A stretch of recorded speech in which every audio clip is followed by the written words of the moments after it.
আসসালামু আলাইকুম ওরহমতুল্লাহ। পৃথিবীর ইতিহাসে লক্ষ লক্ষ গল্প রচিত হয়েছে।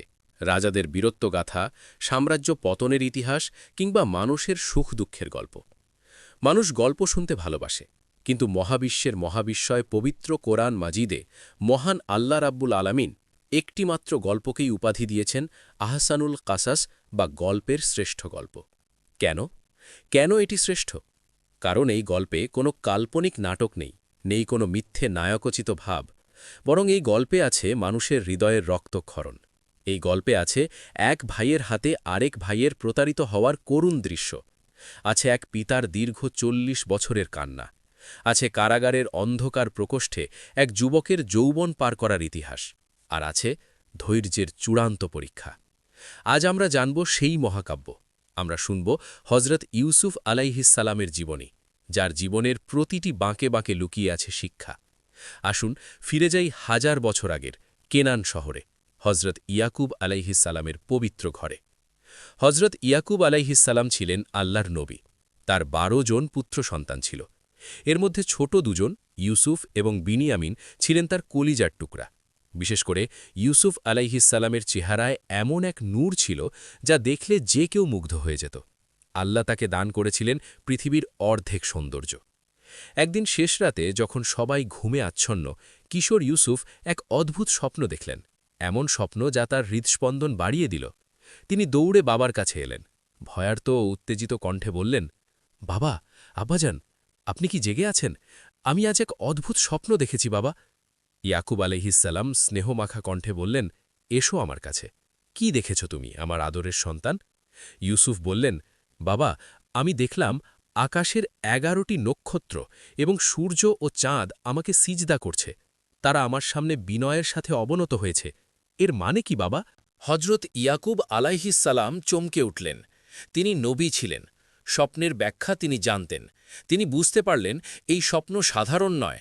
সূর্য ও চাঁদ মানে স্বয়ং তিনি এবং ইউসুফের মা, আর ১১টি নক্ষত্র হল ইউসুফের ১১ জন ভাই। অর্থাৎ ভবিষ্যতে আল্লাহ ইউসুফকে এমন উচ্চ মর্যাদা দেবেন যে পুরো পরিবার তার সামনে সম্মান প্রদর্শন করবে।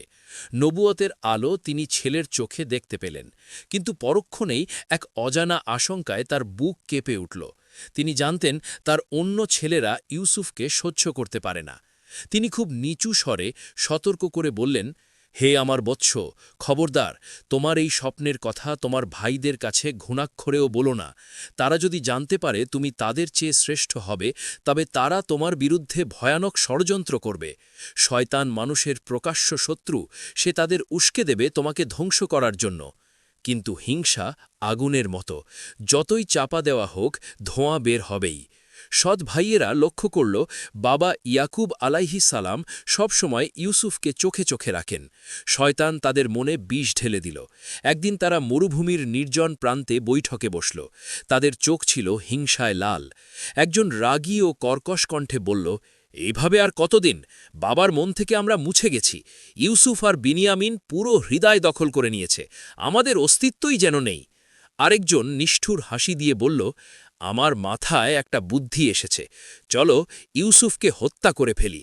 তাকে দুনিয়া থেকে সরিয়ে দিলেই বাবার ভালোবাসা আবার আমাদের দিকে ফিরে আসবে, আর হত্যার পর আমরা তওবা করে ভালো মানুষ হয়ে যাব। কি ভয়ানক পরিকল্পনা! নবীর সন্তানেরা ভাবছে তাদের মাসুম ভাইকে হত্যা করবে, কিন্তু তাদের মধ্যে একজন, যে বয়সে বড়, তার বিবেক কিছুটা বাধা দিল। সে বলল, না, হত্যা করো না। নিজের হাতে ভাইয়ের রক্ত মেখো না। যদি তাকে সরাতেই হয়, তবে তাকে দূরের কোনো গভীর কুঁয়ার অন্ধকারে ফেলে এসো। কোনো কাফেলা তাকে তুলে নিয়ে যাবে। সবাই এই প্রস্তাবে রাজি হল। এবার তারা ছলনা করে বাবার কাছ থেকে অনুমতি নিল ইউসুফকে খেলানোর। পরদিন মরুভূমির গভীরে পৌঁছে ভাইদের আসল রূপ বের হল। ইউসুফ আলাইহিসসালাম বড় ভাইয়ের দিকে তাকালেন একটু আশ্রয়ের আশায়। ভাই তাকে ধাক্কা দিয়ে ফেলে দিল। মেজ ভাইয়ের কাছে গেলেন, সে তাকে চড় মারল। শিশু ইউসুফ কাঁদতে কাঁদতে বললেন, ভাইয়া, তোমরা এমন করছো কেন? আমি কি কোনো ভুল করেছি? আমাকে মেরো না ভাইয়া, আমাকে বাবার কাছে দিয়ে এসো। কিন্তু তাদের দয়া হলো না। তারা মাসুম শিশুটির জামা খুলে নিল।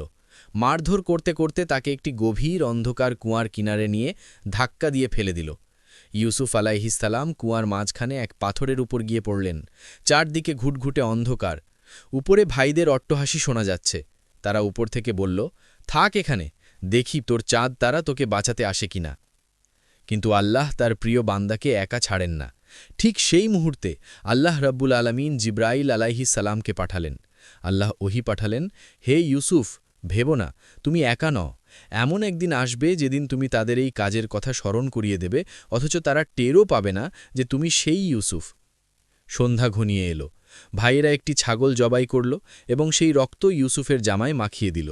কাঁদতে কাঁদতে বাবার কাছে এসে বলল, বাবা, আমরা দৌড় প্রতিযোগিতা করছিলাম আর ইউসুফকে বাঘে খেয়ে ফেলেছে। এই দেখুন তার রক্তমাখা জামা। হজরত ইয়াকুব আলাইহিসসালাম জামাটি হাতে নিলেন। তিনি দেখলেন জামাটি রক্তে ভেজা ঠিকই, কিন্তু কোথাও কোনো ছেঁড়া নেই। তিনি বুঝলেন বাঘ যদি খেত তবে জামা ছিঁড়ে যেত। এটি তাদের সাজানো নাটক। তার কলিজা ছিঁড়ে যাচ্ছিল, কিন্তু তিনি ধৈর্য ধরলেন। তিনি আকাশের দিকে তাকিয়ে বললেন, ফাসাবরুন জামিল, উত্তম ধৈর্যই আমার জন্য শ্রেয়। তোমরা যা বলছ সে বিষয়ে আমি একমাত্র আল্লাহের কাছেই সাহায্য চাই। এদিকে কুয়ার পাশ দিয়ে এক কাফেলা যাচ্ছিল। পানি তুলতে তারা বালতি ফেলল। রশিতে উঠে এলেন চাঁদের মতো সুন্দর বালক ইউসুফ। কাফেলার লোকেরা আনন্দে চিৎকার করে উঠল, কি সুসংবাদ, এ তো এক কিশোর গোলাম। হায়, যেই শিশুটি হতে পারতেন ক্যানানের রাজপুত্র, তাকে মিশরের দাসবাজারে সামান্য কিছু মুদ্রার বিনিময়ে বিক্রি করে দেওয়া হল। মিশরের অর্থমন্ত্রী, যাকে বলা হতো আজিজ, তিনি তাকে কিনে নিলেন। ইউসুফ আলাইহিসসালাম প্রবেশ করলেন রাজপ্রাসাদে।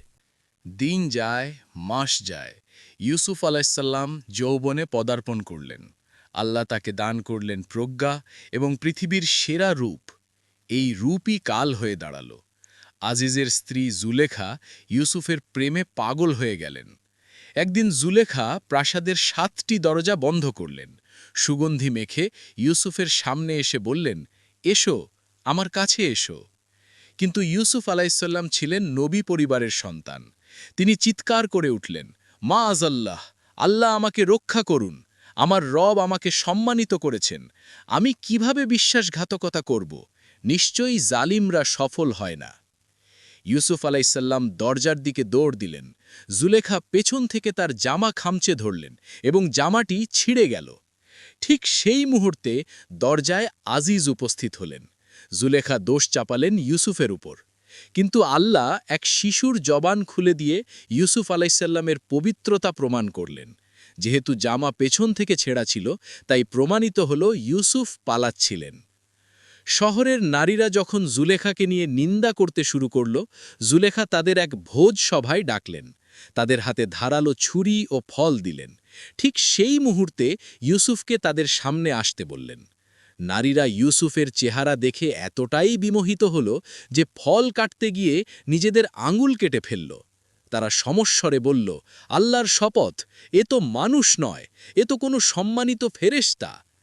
চারদিকে ফিতনার আগুন। ইউসুফ আলাইসাল্লাম বুঝতে পারলেন রাজপ্রাসাদের এই চাকচিক্য আসলে শয়তানের ফাঁদ। তিনি আল্লাহর কাছে হাত তুললেন, কান্না জড়িত ও দৃঢ় কণ্ঠে বললেন, হে আমার রব, এরা আমাকে যে পাপ কাজের দিকে ডাকছে তার চেয়ে কারাগারের অন্ধকার জীবনই আমার কাছে বেশি প্রিয়। আল্লাহ তার দোয়া কবুল করলেন। নির্দোষ হওয়া সত্ত্বেও তাকে নিক্ষেপ করা হলো অন্ধকার কারাগারে। কারাগার হল ইউসুফ আলাইসাল্লামের নতুন ইবাদতখানা। সেখানে তিনি কয়েদিদের এক আল্লাহর দাওয়াত দিতে লাগলেন। দীর্ঘ বছর কেটে গেল। একদিন মিশরের বাদশাহ এক ভয়ানক স্বপ্ন দেখলেন। 7টি মোটাতাজা গাভীকে 7টি রুগ্ন গাভী খেয়ে ফেলছে। রাজ্যের কেউ এর ব্যাখ্যা দিতে পারল না। তখন কারাগার থেকে ইউসুফ আলাইসাল্লাম স্বপ্নের ব্যাখ্যা পাঠালেন। তিনি বললেন, আগামী 7 বছর প্রচুর ফসল হবে, তারপর 7 বছর আসবে ভয়াবহ দুর্ভিক্ষ। তাই প্রথম 7 বছর শস্য জমা করে রাখতে হবে। বাদশাহ এই প্রজ্ঞা দেখে মুগ্ধ হলেন। তিনি আদেশ দিলেন, ইউসুফকে মুক্তি দাও, তাকে আমার কাছে নিয়ে এসো। কিন্তু ইউসুফ আলাইহিসসালাম চাইলেন আগে তার নির্দোষিতা প্রমাণ হোক। তদন্ত হল এবং নারীরা স্বীকার করল যে ইউসুফ ছিলেন পবিত্র। সম্মানের সাথে কারাগার থেকে বেরিয়ে ইউসুফ আলাইহিসসালাম বললেন, আমাকে দেশের কোষাগারের দায়িত্ব দিন। দাস হিসেবে যিনি এসেছিলেন, আজ তিনি হলেন মিশরের ক্ষমতার কেন্দ্রবিন্দু। আল্লাহর পরিকল্পনা বোঝা মানুষের সাধ্যের বাইরে। ইউসুফ আলাইহিসসালামের ভবিষ্যৎবাণী সত্য হল। 7 বছর পর ভয়াবহ দুর্ভিক্ষ শুরু হল। মিশরের বাইরে ক্যানানেও হাহাকার। ইয়াকুব আলাইহিসসালামের পরিবার খাবারের সংকটে পড়ল। ইউসুফ আলাইহিসসালামের সেই 10 ভাই মিশরে এলো সাহায্য চাইতে। তারা ইউসুফ আলাইহিসসালামকে চিনতে পারল না, কিন্তু ইউসুফ আলাইহিসসালাম তাদের চিনলেন। নানা ঘটনার পর যখন ভাইরা অসহায় হয়ে পড়ল, তখন ইউসুফ আলাইহিসসালাম আর নিজেকে ধরে রাখতে পারলেন না। তিনি ভাইদের জিজ্ঞেস করলেন, তোমাদের কি মনে আছে তোমরা ইউসুফ ও তার ভাইয়ের সাথে অজ্ঞতাবশত কি করেছিলে? বজ্রপাতের মতো চমকে উঠল ভাইয়েরা। এই কণ্ঠস্বর, এই চোখের চাউনি! তারা ভয়ে কাঁপতে কাঁপতে বলল, তুমি কি তবে ইউসুফ? ইউসুফ আলাইহিসসালামের 2 চোখ বেয়ে পানি পড়ছিল। তিনি বললেন, হ্যাঁ, আমি ইউসুফ, আর এ আমার ভাই বিনিয়ামিন। আল্লাহ আমাদের রক্ষা করেছেন। ভাইয়েরা লজ্জায় মাথা নিচু করল। তারা ভাবল আজ তাদের মৃত্যুদণ্ড হবে। কিন্তু ইউসুফ আলাইহিসসালাম ছিলেন ক্ষমার মূর্ত প্রতীক। তিনি বললেন, আজ তোমাদের বিরুদ্ধে আমার কোনো অভিযোগ নেই। আল্লাহ তোমাদের ক্ষমা করুন, তিনি পরম দয়ালু। ইউসুফ আলাইহিসসালাম নিজের গায়ের জামাটি ভাইদের দিলেন। বললেন, এটি আমার বাবার চোখের উপর রাখবে, তিনি দৃষ্টিশক্তি ফিরে পাবেন। কাফেলা যখন মিশর থেকে রওনা হল, 100 মাইল দূরে ক্যানানে বসে অন্ধ ইয়াকুব আলাইহিসসালাম বলে উঠলেন, তোমরা যদি আমাকে পাগল না বলো, তবে আমি বলবো আমি ইউসুফের ঘ্রাণ পাচ্ছি। ভাইয়েরা ফিরে এলো। বাবার মুখের উপর জামাটি রাখতেই আল্লাহর কুদরতে তিনি দৃষ্টি ফিরে পেলেন। দীর্ঘ 40 বছরের বিচ্ছেদ আজ শেষ হতে চলেছে। পুরো পরিবার, বাবা, মা, ভাই, বোন সবাই মিশরে চলে এলো। পিতা, মাতা এবং 11 ভাই সম্মান প্রদর্শন করে ইউসুফ আলাইহিসসালামের সামনে সিজদা করলেন। ছোটবেলার সেই স্বপ্ন আজ বাস্তবে রূপ নিল। প্রিয় দর্শক, হজরত ইউসুফ আলাইহিসসালামের এই জীবন থেকে আমরা কি শিখলাম? জীবন যতই কঠিন হোক, কুয়ার গভীর অন্ধকার হোক কিংবা কারাগারের 4 দেয়াল, আল্লাহর উপর ভরসা হারাতে নেই। তিনি যাকে চান তাকে রাস্তার ধুলো থেকে তুলে সিংহাসনে বসাতে পারেন। প্রয়োজন শুধু সবর বা ধৈর্য, কারণ নিশ্চয়ই কষ্টের সাথেই আছে স্বস্তি। আল্লাহ আমাদের সবাইকে ইউসুফ আলাইহিসসালামের মতো ধৈর্য এবং ক্ষমা করার তৌফিক দান করুন। আমিন।